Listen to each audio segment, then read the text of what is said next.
raise your hand because this one is a winner. Our show is never out of bounds, so race for the puck and watch out for the ref. Oh, that'll leave a mark. We will bring you all the inside moves and leave you with a wink. Sportsnight is next. Hello, everyone. Welcome to Sportsnight. I'm Joe Young. And I'm Howie Shapiro. Weren't we just here? It seems like yesterday we were just here, sitting at this desk. Well, and we are just flying through the fall schedule, the playoffs. The winter schedule. We flew through the fall schedule. Okay, the winter schedule, the playoff schedule already falling apart for some teams. Absolutely, absolutely. I just didn't want people to think they were watching a dated show when you said we were going through the fall schedule. And Thanks. Just got to make you look good. Yeah, you're right. Well, when we did this show a day late last week on Tuesday, the girls hockey team was in action. They got a tough draw as the fourth seed in the section tournament. It meant after a tough win over Anoka in the quarterfinals that they had to go up against top-seeded Maple Grove. The Crimson have been one of the top teams in the state all year long, ranking 5th in the latest poll by Let's Play Hockey. They handled Spring Lake Park Coon Rapids easily, winning 9-2 in their only meeting of the year, so they were heavily favored heading into this one. Maple Grove doesn't light the lamp quite as often in this one, but they get the scoring started early. Just 3 minutes in, swarming in the SLPCR end. Puck played out front, backhand bounces right to Taylor Wente, cutting across the front. She tucks it home, and the Crimson have the advantage. They add to the lead just a minute later without even trying. Rush is broken up near the red line. Claire McLean dumps it in toward the net, and it's going to find its way home, putting Maple Grove up 2. Slow motion look from ice level, and Buell just misplays this one. It slides just inside the post. Probably the softest of the Crimson's 19 shots in the first period. Crimson keeping the pressure up in the second. Great centering pass by Wente. Maya Martinez is there to put the one-timer home. Maple Grove in complete control, up 3-0.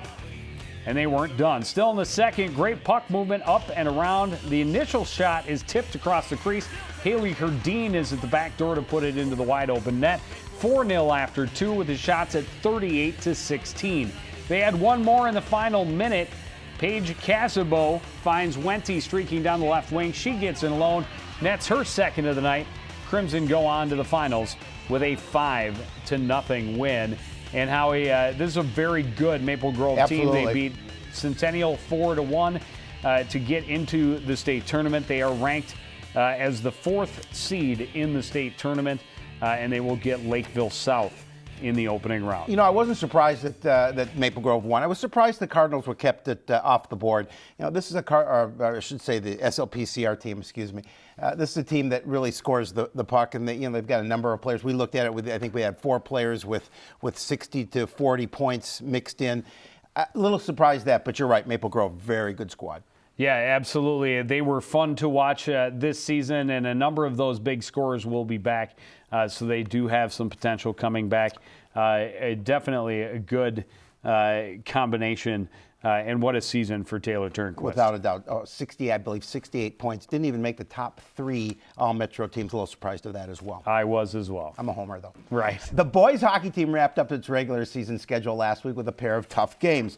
On Thursday, they faced the 3rd straight top 20 team when they went to Elk River and faced the 12th-ranked Elks. Making matters tougher, the Elks said up front this was their last chance to get ready for playoffs, so they wouldn't be holding back.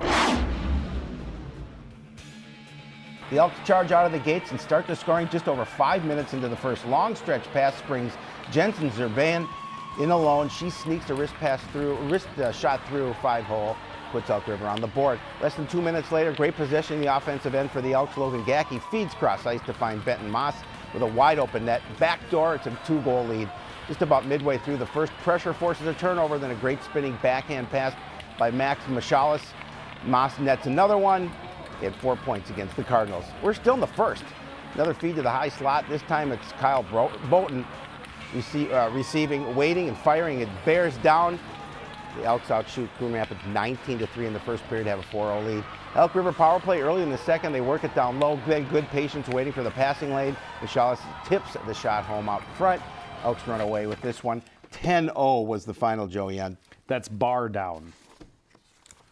Bar down. Bar down. Bar down. Hockey term. Okay. Trying to give you some hockey cred out here, Shapiro. Bar down. Next time you'll get it. Cardinals were Call me back for home. icing. The Cardinals were back home on Friday, closing out the regular season against Rogers. They weren't quite the same level as the previous three, but a formidable non-conference opponent still the same. Cardinals were looking at this as a game to get some positive momentum. They need all the traction and confidence they can find heading into this week's section tournament. Tight contest back and forth in this one. No score until the second period. Royals buzzing in the zone. Nash stops the shot point blank, but the rebound played to the point. Nathan Thielen able to bury it low to the stick side. But the Cardinals answered just over a minute later. Puck pushed back to the point. Eckert's shot goes off of Crandall, and Michael Elson sweeps it home. We're tied at 1. Rogers leads again, cashing in on the only power play of the game. Just a great pass from Jordan Fisher to Vinny Billing, timer at the back door. Royals lead again, but you can't answer any quicker than this. Off the ensuing faceoff, Koss drives straight to the net. Deshaun Smith crashing the slot for the rebounds. Just 7 seconds between goals, and it's tied at 2. Early third period, Michael Van Stelten pokes the puck free, races to the other end. Eckert gets crossed up. Van Stelten fires at 5-hole. Puts Rogers in front once more. Another quick answer from the home team. Andrew Pitlick racing into the zone. He's bumped off it, but Austin Winkler trailing, buries the wrist shot. His first high school goal comes on senior night, and it sends this one to overtime. Unfortunately, Cardinals caught in a change in the extra frame. Billing leading the 2-0. Slides it across for the tap in by Jake Moss for the game winner. No chance for Nash on that one. Cardinals lose a tough one 4-3. They trailed 3 different times for a grand total of exactly 3 minutes. Definitely the best game that we've seen. You and I have seen the Cardinal boys hockey squad play. And that's a tough loss because they had an opportunity. Rogers coming in, we talked about, I believe they were 22nd ranked in the state, coming in with a really good opportunity for the Cardinals to get the win. Unfortunately, they lost it in the overtime period. Well, and they are going to see Blaine once more in the opening round of the section tournament on Thursday. That is at 8 p.m. on Thursday at the Champlain Ice Forum. Maple Grove and Spring Lake Park, the 4 and 5 seed, will play right before them. And Howie will be there. Both 6 and 8 will yes, be doing we'll the be double header. Over here at the Crick, you got a couple of great games there as well, as Anoka will be the 3 seed taking on Champlain Park. Centennial, the 2 seed, will face Osseo. That Blaine squad is excellent. It'll be interesting to see them play as well.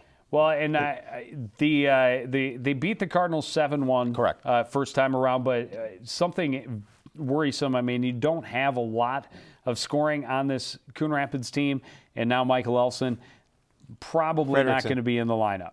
Michael Fredrickson. Yes. Probably not going to be in the lineup. A broken wrist in that game. It actually happened on that first goal by Rogers in the play leading up to that goal. Mo said today he was going to talk some more, but Elson trying to get a cast he can play with already for Thursday, but doubtful he'll be in the lineup. It's unfortunate. I mean, they're going to need all their horses to compete with this Blaine squad, and losing one of your best players makes it really difficult going in. And just a bummer of a way to finish your high school career on the sidelines. Absolutely. Well, the wrestling team is getting ready for an individual section tournament end of this week, and they're hoping for better results than last week's quick exit in the team tournament. The Cardinals were the 4th seed and opened the quarterfinals against a tough opponent from Forest Lake. Coon Rapids squeaked out a 30-24 win over the Rangers early in the year, so they knew it would be a tight match, start to finish. Aaron Caswell gets the Cardinals off to a fast start. He lost to this kid the first match, but this time he dominates. He gets some back points for the Cradle here, but runs out of time. Still, a 15-4 major decision was a definite bonus for him. Every point was crucial in this one. Forest Lake will pick up 6 at 126. Moses Madimba folded back onto his shoulder for a pin. 4 straight wins give the Rangers an 18-4 lead. Freddie Madimba will break the streak at 138 and get a little payback for his brother as well. Great turn. The half Nelson goes quickly, chest to chest for that pin. That was the first of 3 wins. Cardinals were back within 1, but at 160, Joey Bothwell gets turned to his back, and the Rangers get their second pin of the evening to maintain the lead. Forest Lake up 10 with 2 matches left. Cardinals need their points. Nick Halstis comes close but can't get the pin, having to settle for a 12-1 major decision. The Rangers had no heavyweight, so a forfeit for Lucas Paltrow made it a 30-30 tie. Bring out the rule book. They have to go to the 6th tiebreaker, and it gives Forest Lake the win. What a tough way to lose that match. One more technical fault point for Forest Lake gives them the advantage. Yeah, the first 3 tie breaks have to do with sportsmanlike conduct. There were no penalties on either team. Nope. Then it was head-to-head matches. Each team won 7. Each team had 2 pins. But Crazy. one technical fall turns out to be the difference for the Forest Lake Rangers. It made no real never mind because when Anoka's in your tournament, you might as well just cash your ticket in right away. They had no trouble. None. I forgot what exactly the math was. It was something like 225-6. I think it was 85 nothing in their first. 82 nothing. 69 to nothing, and then something to 71 to 7. I think it was something to like 6 that. in the championship. Wow. It was a lot to nothing. Either way, good luck to the Anoka Tornadoes in the team state tournament. As for the Cardinals, they have the individual section tournament at Elk River Friday, Saturday this week. State tournament is next weekend, and they do have a couple of guys who should have an opportunity to advance. The gymnastics team is done after section tournament last week, and they came up just shy of the 130 once again, 128.725. So close. So last week's 129.975 was as high as they would get. But a great season for the girls there. Your top 2 finishers in every event. Gross and Lawrence for the vault, Gross and Lawrence for the bar, Lawrence and Gross for the beam, Gross and Hurdle for the floor, and Hannah Gross, the all-around top finisher for the Cardinals in 11th place with a 33.3. But a girls team that did do show some improvement. They came out and they were scoring in the low 120s right away, absolutely. which was a great place to start. They had their goal set for 130, almost there. So close, but I think all in all, pretty successful season for them because they improved as the year went by. Moving right along, I need to apologize to the swimming and diving team. I said last week that they had not been in action the previous week when, in fact, I just forgot to put it into the teleprompter telling me to talk about their scores because the Northwest Suburban Conference Championships were held, and they do it in a head-to-head style fashion. They were one of the 3 final teams, so they were battling for the 11th spot, and they come up in 12th, ahead of Park Center, behind Osseo. Some of your top finishers: Andrew Trong, first place in 200 IM and the 100 breast. Alex Schmidt was first in the 200 free. A second place finish for exchange student Pierre Nahar in the 50 free. Aaron Rosso was third in diving, and the 400 free relay team finished in first place as well. Just this past weekend, the JV Championship, Northwest Suburban Conference Championship was held. Cardinals finished 4th, almost 3rd, but there were a couple of disqualifications. More importantly, we talk about showing your improvement from start to finish, and that's the big key for a lot of these individual sports. Well, in swimming, they call it taper. Yep. What percentage of your time for your events can you taper from the beginning of the season to the end? The Cardinals showing a 5% taper, a 4.99% taper for the JV kids. That's incredible. Closest to them was a 3.34 from Champlin. Everybody else in the low 2s. So great job by the Cardinals to continue to improve from start to finish. Section tournament for the varsity team will be the 25th through the 27th. So next Thursday through Saturday. State tournament the following week. Nordic State tournament was held last week up at Giants Ridge. Cardinals represented by Paul Breitbach, and he finishes 103rd place overall. A combined time of 33 minutes, 31.2 seconds. His time, 16 minutes, 34.2 seconds in the Classic and 16:57 in freestyle. So congratulations to him. Absolutely. Boys basketball team closes out the regular season with 3 games this week, and they're desperately trying to put an end to their long skid. Friday's game at Blaine gave them a decent opportunity to do that. Even though the Bengals' record is far more impressive, they had just barely slipped past the Cardinals in their first meeting this year, and this would be another nail-biter until the end. Bengals pounce on the lead early. Great cross-court pass to find Dakota Neppel with an open look from beyond the arc. He drains it, puts Blaine in front 7-0 early. Defense is key to success for the Cardinals and has been all season. Great anticipation by Domovic for the steal. Gets it down court for Tyrion Johnson to the finish. That tied the game still early in the first half. Bengals go on a tear after that. Open up a big lead. Great feed. Curtis Weigand underneath finishes. They lead 41-24 at the half. Coon Rapids comes back fast in the second. Nice look by Tyrion Keller.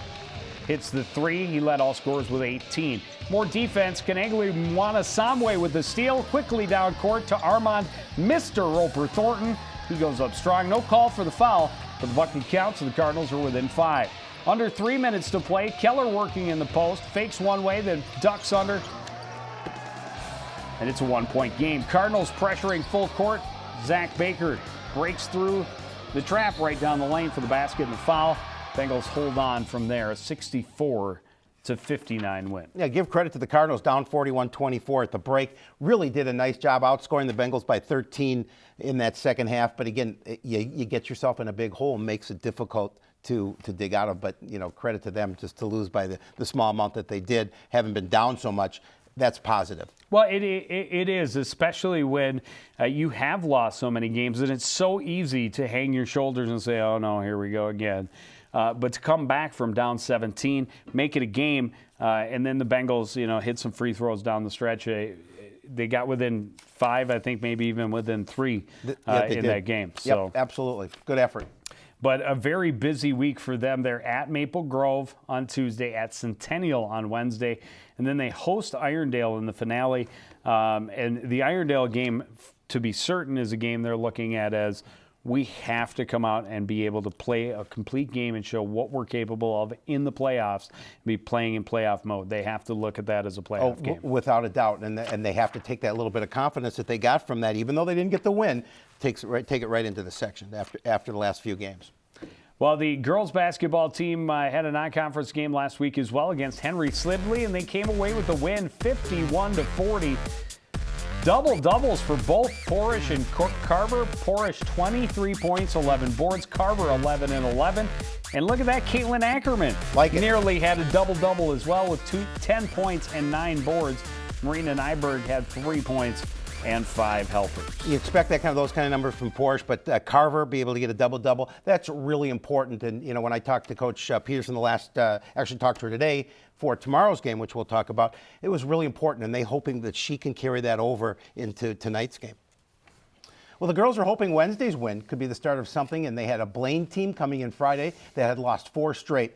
The Bengals pummeled the Cardinals in their first meeting, and they had won 5 of 6 before their more recent slide. They were looking at this as a game that they would get them back on track. But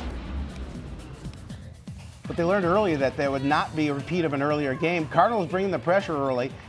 Porsche driving the right side of the lane, scoring to help Coon Rapids play with a lead. This one is back and forth in the first half, both teams answering the other. Allie Jablonski with an open look from the right wing drains the 3 for the Bengals. Well, then you move back to the other end. Inbound pass from the baseline. Marina Nyberg finds Nicole Fraser up top. She finds the bottom of the net. Coon Rapids up 24-20 at the half. Bengals start fast in the second, trying to convert the fast break. Romick is off the mark, but Teresa Grace and Bonfo is filling the lane and cleans up the trash to put Blaine in front 29-26. Cards trying to keep them from getting away. Porsche with a great move in the low post for 2 more, but they still trail by 3. And they can't quite get enough over the hump in this one. Blaine doing just enough to keep the lead. Nice little dribble and drive for the pull-up jumper by Allison Jablonski. That puts the Bengals up by 9 on their way to a 51-37 victory.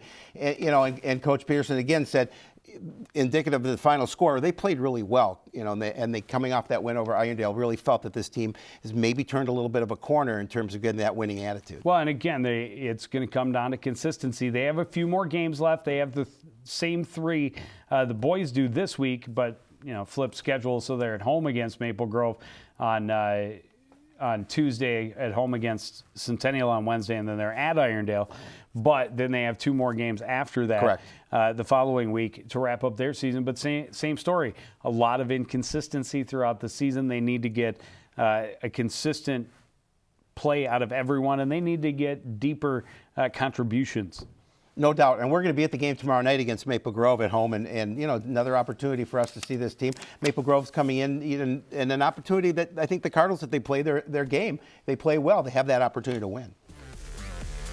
There you see it, our upcoming coverage. Leading the way is that girls basketball game against Maple Grove. Live coverage starts at 7 o'clock, and that'll be our final live broadcast of the season, yes, I believe. Because I don't think we have a girls basketball next week. So. It's all playoffs after that. We will be doing the playoff doubleheader for boys hockey on Thursday, and then those will rerun throughout the days until we do boys basketball playoffs. Yeah, they will. Opportunity to listen to you. You and I do 2 hockey games, not just 1, but 2. And I'm sure the Coon Rapids game will get far more coverage here on CTN, but you never know. The other game should be fun as well. But that's going to do it for this edition of Sportsnight. I want to thank everybody out there for joining us and continuing to put up with our silly antics. For the entire crew, including Howie Shapiro, I'm Joe Young. Say goodnight.